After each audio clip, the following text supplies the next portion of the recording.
Welcome to the Nick and Matt Show. Bringing the player interviews you want to hear and the hot topics you want to discuss. Streaming live on the Foundation Podcast YouTube channel, here's Nick and Matt. We were talking about Idlewild, so I guess let's get back into that. We had potentially, I would say arguably, the closest tournament that we've had all year. There was someone on the first three cards who could have walked away with the victory at this event. People were making pushes. People were eagling holes that needed to get eagled coming down the stretch. People were parking the island hole in hole 17. I mean, insane things happened, but it ended up going down into a playoff between Kyle Klein and Andrew Marweed, who we've actually talked about a pretty decent amount this year. Silky smooth forehand. Very good. Can crush a backhand. And seems like a really solid putter. Yeah, his putt's been on. The last 2 weeks we saw him finish fourth at Ledgestone, and we went into the playoff with Kyle here at Idlewild, and he made that clutch, circles edge putt on the first hole to push it to hole 2. So yeah, an elevated basket as well with absolute. I mean, the depth doesn't really matter if you miss the putt in the playoff. You're probably losing anyways. But to be able to go in, clutch up that single putt, and then Kyle frickin' Klein. That dude is on a mission. This last month, we played 4 Pro Tour events in a row lately, and Kyle Klein, I'll say this again. I played with him in 2019 at D-Glow. I remember him parking a hole that was massively uphill. I think back then it was hole 11. And I was like, dude, this kid is a freaking baller. How about this? He's 19 years old and he's 5th in the world right now in world rankings. 19. 5th. All right. I don't know why this happens sometimes, but Nick's computer freezes up a little bit. But what they were saying, you probably heard it. 5th in the world. Wow. Are we back? You're back, but 5th in the world, 19 years old. Okay. Pretty epic. Let me say a list of names here who were definitely in it to win it. You set it all up. But there's a few storylines here that do need to be discussed. Paul McBeth being one of them. He always is, but there's something really significant here, I feel like. But Paul McBeth was obviously going into the final. Why did I just say obviously? I just said Paul McBeth's obviously going into, okay, so it's rubbing off on me. Paul McBeth, 3-stroke lead going into the final round. That's pretty good. You don't give Paul McBeth a 3-stroke advantage going into a final round. I don't think that's a good idea. We're going to talk about that. But Ricky Wysocki also had a chance, technically, to get the win. Kevin Jones, technically. Calvin Heimberg, Joel Freeman, Drew Gibson. By the way, an amazing 12-under final round for Drew Gibson. Joel Freeman, I skipped over him. What did he shoot? An 11 down final round? Really hot round as well. Shooting eagles when they needed to, getting birdies, big putts, everything. And we had, what is that? 1, 2, 3, 4. There was 6 people at 24 under come like the last hole.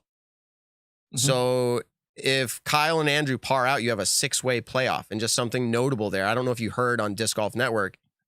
I think it was Sunday was the first time in recorded history for the PGA that they had a 6-person playoff, sudden death playoff ever in the PDGA, first time. And we were potentially setting up for that. I was like, what are the chances of this? Yeah, I'm kind of mad that Kyle and Andrew birdied that last hole. Could you imagine a 6-way playoff? Like, I'm just thinking about that. How long would it go? That would have been something. How long would a 6-hole playoff go? Like realistically, probably a long time. Over 9 holes. Realistically, it'd probably be over after the front 9. But I think like what hole would it end on? Hole 4. Okay, I was gonna say what hole would it end on? Yeah, hole 4. Well, I mean, technically, it could end on hole 1. It could. If 5 people 4 it and 1 person 3s it, or 1 person 2s it. We did see Kevin Jones 2 it one round, didn't we? I mean, I heard from Drew Gibson, if he would have gotten the 6-way playoff, he would have been going for hole 1. So potentially someone would have got the eagle on 1 and would have ended it there. Out of all the people in the world, Drew Gibson could throw past hole 1. I mean, he could probably throw a buzz at hole 1. It's disgusting what he does. And to be fair to Kyle, names they all can. Yeah, I was just gonna say Calvin Heimberg, Kevin Jones, Kyle Klein, and like all these players, a 6-way playoff would have been incredibly insane. And to Andrew and Kyle, thank you for ruining that. We could have had this massive thing. I'm just kidding. Congrats to Kyle and Andrew. That was sick. But it would have been way cool for a 6-way playoff. It would have been pretty sick. Yeah, And to be fair to Kyle, I think he went for it on his playoff and he got it far enough down. It was just a little out of position where he had to lay up. Listen, out of this list, Ricky Wysocki, Kevin Jones, Calvin Heimberg.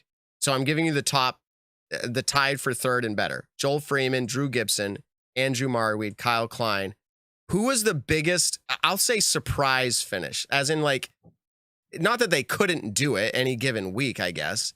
But, like, out of the top three here, who is your, like, wow, they performed way better. They were the most improved, if you will.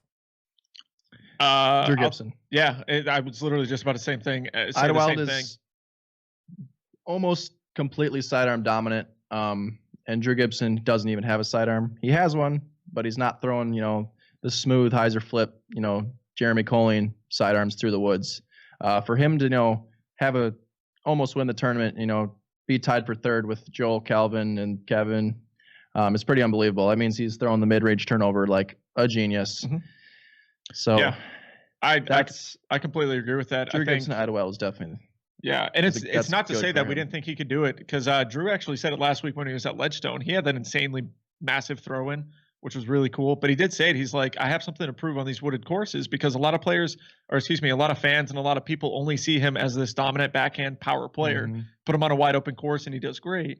But we did notice at Ledgestone he was playing incredibly well in the woods. I can say I did play a couple practice rounds with Drew at Ledgestone and Idlewild, and right now I think he's unquestionably the #1 backhand thrower in the world right now.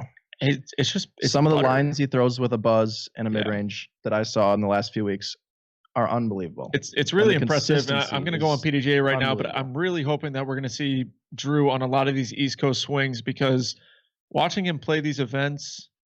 All right, well, he's going to be at MVP and GMC, which is awesome. Those are two incredible events. I could see him doing really well, especially at GMC, actually. I mean, I could predict it now. I think a top 5 finish for Drew at GMC is definitely in his wheelhouse. He was not a big conversation in this year, and he was interviewed in the press conference at forget what event. Let's go back 3 or 4 ago. Where was it? Yeah, that was a big thunder roll there, I heard. Yeah, can you guys see it? Dude, we just had like 7 flashes of lightning. We probably will lose power. And then we'll figure it out after that. But yeah, I think he said, hey, I feel like I can be in top 3 or win any of these events. Like, I feel you guys are underplaying, undervaluing me, all that.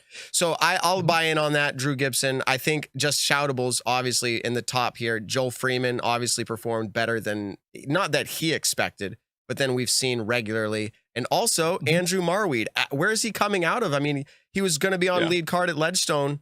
He was, but then it fell through, obviously, with weather. And now here's again. Are we going to continue to see him? Is he going to run on that motivation and, being pumped up off that? And Kyle Klein, too. I mean, guys, we have got some incredible disc golfers coming down the line here. Obviously, shouting out, obviously, in the room here, Adam Hammes, too.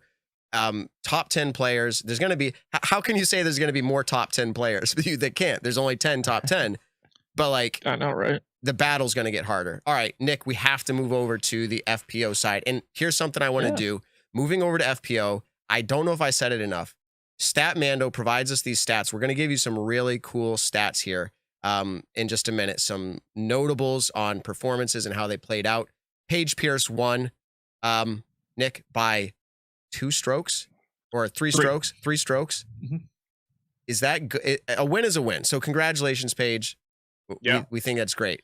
For the sake of a talk show, is that as good as Paige can play and the other competitors are catching up?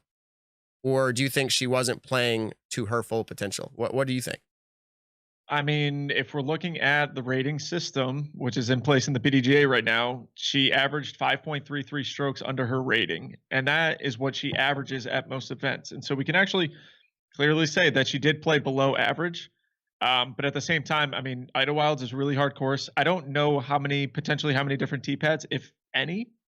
There's definitely some different pads. A couple different tee pads at Idlewild. I'm not 100% sure exactly which one. All right, there, the weather down there. I'm sure these are lightning strikes that are actually taking out Adam and Nick. Let's hope that we don't lose them here. I will say Paige Pierce definitely underperformed a little bit.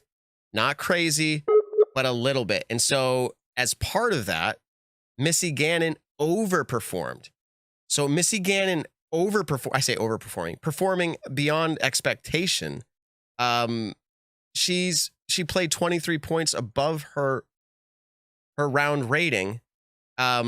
So I just moved on, guys, to say that Paige Pierce underperformed a little bit, but Missy Gannon overperformed about, according to PDGA ratings, about 2 strokes better in her round. So she was 3 out, but she overperformed. She performed really well. Yeah. She outplayed expectation.